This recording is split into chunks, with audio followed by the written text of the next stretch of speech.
2024 लोकसभा चुनाव का बिगुल बज चुका है। ऐसे में उत्तर प्रदेश से लेकर दिल्ली तक सियासी सरगर्मी जो है वो बढ़ चुकी है। हम इस समय मौजूद हैं काशी विश्वनाथ धाम जाने वाले मार्ग पर और आप देख सकते हैं कि यहाँ पर भारी संख्या में श्रद्धालु पहुँचे हैं। वैसे माहौल इस समय पूरी तरीके से भक्तिमय है, लेकिन राजनीतिक तौर पर भी वाराणसी बेहद अहम है। पूर्वांचल का सबसे बड़ा केंद्र है और सियासी अखाड़ा माना जाता है। जो लोग यहाँ पर चाय पी रहे हैं, हम उनसे बात करेंगे कि देश में क्या चल रहा है और किसको चुनने वाले हैं वो। देश का प्रधानमंत्री किसे मौका देने चाह रहे हैं। एक तरफ इंडी गठबंधन, एक तरफ एनडी है। चलिए हम लोगों से बात कर लेते हैं। कहाँ के रहने वाले हैं? हम बनारस के ही रहने वाले हैं। अच्छा, आप बनारस में विकास कामकाज की बात कर लें तो 10 सालों में क्या कुछ बदल गया? बहुत कुछ बदला बनारस में। यहाँ की सड़कें, यहाँ की लाइट पहले से बहुत अच्छा हुआ है और यहाँ की धार्मिक स्थलें की जो है बहुत ही अच्छा, जो भी नयापन दिया गया है, चाहे स्वरूप दिया गया है, बहुत अच्छा हुआ है। गलियाँ किस स्तर पर विकास हुआ है। अच्छा, आप कहाँ के रहने वाले हैं? बनारस के। सब कुछ ठीक ठाक चल रहा है? सब बढ़िया है। यहाँ पे मौका किसे दे रहे हैं? 2 बार तो चुन के साथ आएगी, फिर बीजेपी आएगी। अच्छा, एक विषय आज काफी चर्चा में रहा कि आज संविधान बचाने के लिए विपक्ष की तरफ से आह्वान किया गया है। संविधान बचाने के लिए क्या संविधान खतरे में है? क्या कभी नहीं, संविधान कहाँ खतरे में है? देश में लोकतांत्रिक तरीके से सब कुछ चल रहा है ना? सब सही है, सब कुछ ठीक हो रहा है। बहुत बढ़िया चल रहा है कि ऐसा कुछ लोग बहुत बढ़िया चल रहा है। ऐसा तो कभी चला ही नहीं मोदी के राज में। सब लोग संपन्न है, सुखी हैं। सब लोग संपन्न। हम लोग तो किसान, हमको तो भैया मिल रहा है पैसा, मकान भी मिल रहा है, हमको कोई दिक्कत नहीं है। मिला है जो आप लोगों को जो योजनाएं हैं वो हमको मिला है, हमको मिला है। वाराणसी के रहने वाले? वाराणसी बाबतपुर एयरपोर्ट के पास में मेरा घर है, हमको मिला है। बदल गया है सब कुछ? हमको सब कुछ मिला है। तो आशीर्वाद किसे दे रहे हैं? अब भाई हम तो मोदी योगी को देंगे। योगी को आशीर्वाद देंगे। देखिए बड़ी संख्या में यहाँ पर लोग हैं। हाँ, कह रहे चाचा, क्या कह रहे थे? 1000 का सिलेंडर है। 200 रुपया किलो दाल हो, 50 रुपया किलो चीनी हो गल, 30 रुपया से महंगाई है। हाँ, महंगाई है। चलिए जनता से बात करेंगे। चाचा, महंगाई है? महंगाई तो है ही है, बिल्कुल महंगाई है, जबरदस्त महंगाई है। अरे भाई मान लो लोग कमा भी रहे तो फिर पा भी रहे, खर्च भी है उतना, ये बात नहीं है, मगर महंगाई तो बच नहीं रहा है। लोग नजरअंदाज नहीं किया जा सकता कि महंगाई है। महंगाई है कि नहीं? मुस्कुरा रहे हैं। महंगाई नहीं है, तब ठीक है। ऐसा बात है कि महंगाई है, महंगाई नहीं है। महंगाई नहीं है? महंगाई नहीं है। महंगाई कब रुका है खाली ये बता दीजिए। आज बीजेपी के 10 सालों के शासन में महंगाई तो बढ़ी है। क्या कभी कांग्रेस भी थी? क्या 10 सालों में उसकी महंगाई नहीं बढ़ी है? 2004 में सिलेंडर क्या थी, 14 में क्या हुआ, क्या उसको नहीं पता? वो खाली महंगाई चिल्लाती थी। घोटाला कर करके सब शांत, सब मजा ले रहे तो ठीक है। आज डंडा पड़ रहा है तो सबको बुरा लग रहा है। ईडी कर रहे हैं सब लोग, ये सब गलत बात है।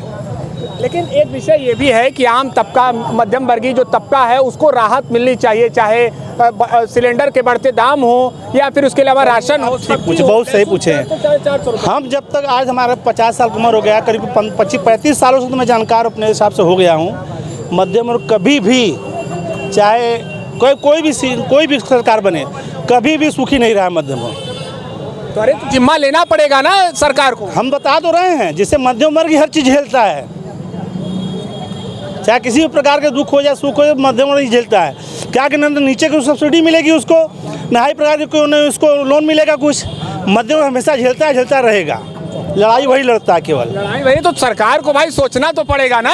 सरकार बेरोजगारी एडी से मात खा जा रहा है सरकार, ये भी बात है। अच्छा, बेरोजगारी है, ये मान रहे हैं? बेरोजगारी है। आप मान रहे हैं भैया बेरोजगारी है कि नहीं? हाँ, बेरोजगारी है। सड़क पर जाम ना लगे, हम लोग कानून का पालन करते हुए अपनी बात को रखेंगे। बेरोजगारी क्या कहना चाह रहे थे आप? देखिए, जिस हिसाब से इस सरकार में बेरोजगारी बढ़ी है, अभी तक इसके पिछले वाली सरकार में ऐसा कोई नौबत नहीं आया था। अच्छा। फिलहाल जिस हिसाब से ऑनलाइन सिस्टम, जैसे कि खरीदारी ऑनलाइन हो रही है, विदेशी कंपनियां विदेशों में पैसा ले जा रही हैं, अगर स्वदेशी ही अगर अपनाया जाए तो बीएसएनएल को क्यों ठप करके रखे हैं? अब जियो को कितने इतना आगे बढ़ा रहे हैं। और जिस हिसाब से पेयजल योजना चल रहा है सरकार का, आप जाके देखिए गाँवों में सड़कों पे गड्ढों पे ऐसे गड्ढे बना के रखे हुए हैं और सड़क एकदम टूटी हुई है, और मध्यम वर्ग उसी पे चल रहा है ना। आप झोला वोला लेकर जा रहे हैं, आए दर्शन पूजा वूजा करने?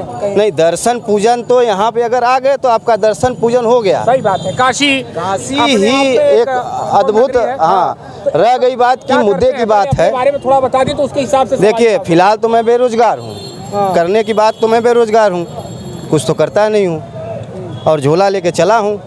तो नाराजगी सरकार से है कि रोजगार? नहीं, सरकार से नाराजगी नहीं है, लेकिन यही अगर यही युवाओं को अगर रोजगार मिल जाए तो नाराजगी सबकी दूर हो जाएगी।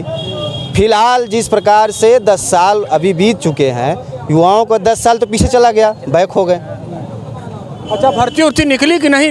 रहने वाले बनारस के ही है ना? नहीं, आप बताइए, भर्ती निकली है? नहीं, हमारे पास तो सूची है, लेकिन हम आपसे जानेंगे तब हमारे दर्शकों तक पहुंचेगा। आपने भरा फॉर्म? कोई भरा? नहीं, अभी तो हमने फॉर्म नहीं डाला है। तो फॉर्म तो कम से कम डालिए। सूचियां चुनाव आता है तो भर्ती आती है, उसके बाद तो क्लोज हो जाती है कि भैया आचार संहिता लग गई है। शिक्षक की बात कर ले, इसके अलावा अन्य विभागों में बात कर ले, पुलिस विभाग में भर्तियां हुई ऐसे नहीं है, लेकिन एक उत्तर प्रदेश की बात कर ले या केंद्र स्तर पर तादाद की बात कर ले तो उस अनुसार भर्तियां नहीं रही, ये मेरा मानना है, लेकिन भर्तियां निकली हैं। ये बताइए, बेरोजगारी एक बड़ी समस्या, इनका कहना है। नहीं, बेरोजगारी तो है, लेकिन ये कहना नहीं है कि भर्तियां नहीं निकली। भर्तियां निकली हैं, कहा कि हमारे भी मित्र कई लोग हैं और उनकी भी पत्नियां, कई लोग ने नौकरी पाई है, ऐसी बात नहीं है।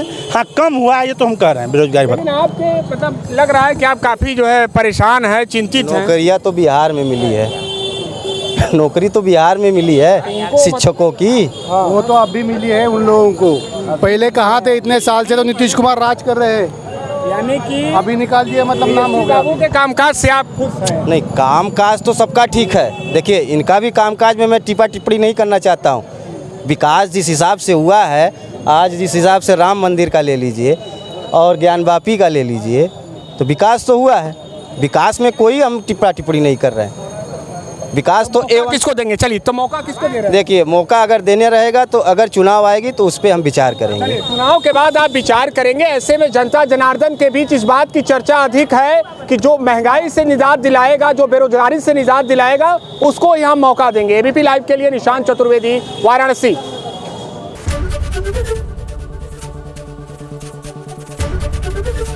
एबीपी गंगा, खबर आपकी, जुबान आपकी।